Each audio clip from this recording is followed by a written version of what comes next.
Hi friends, இன்றைக்கி தீக்ஷித்தோட birthday, அதனால் கோயிலுக்கு போகலான்ட்டு கிளம்பியாச்சு. சுலக்கல் மாரியம்மன் கோயிலுக்கு தான் வந்திருக்கோம். சாமிக்கு பூ வாங்கிட்டு அப்புறம் சேஞ்ச் இல்லைன்னு சொன்னாங்கன்ட்டு நானும் பாப்பாவும் மல்லிகைப்பூவும் வாங்கிட்டு கிளம்பிட்டோம்.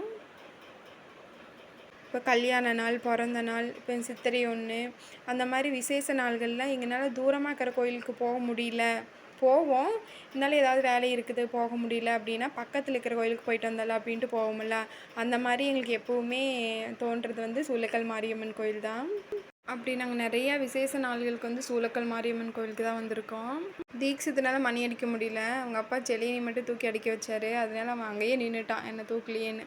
அப்புறம் மறுபடியும் வந்து தூக்கி அடிக்க வச்சதுக்கப்புறம் தான் சிரிப்பு வந்துச்சு. தீக்ஷித் விநாயகர்கிட்ட சாமி கும்பிட்டுக்கிறாரு. டக்குன்னு ஆசீர்வாதம் கொடுத்துட்டாராட்டக்குது. கும்பிட்டு ஓடிட்டார். வைகாசி மாதம் தேர் நோம்பி வருதில்ல, அதுக்கு வேண்டி இந்த குட்டி தேர் கொண்டு வந்து கோயிலுக்கு நிறுத்தியிருந்தாங்க. உள்ளேயே சாமி கும்பிட்டு சுற்றி சாமி கும்பிட்டு உட்காந்துருந்தோம். நேற்றுக்கு மழை பெஞ்சது, கொஞ்சம் சேராக இருந்துச்சு. அதை மிதிச்சுட்டு வந்துட்டு செலியை அவங்க அப்பாவை எடுக்க சொல்லி அவங்க அப்பா ட்ரெஸ்லையெல்லாம் சேராக்கி விட்டான்.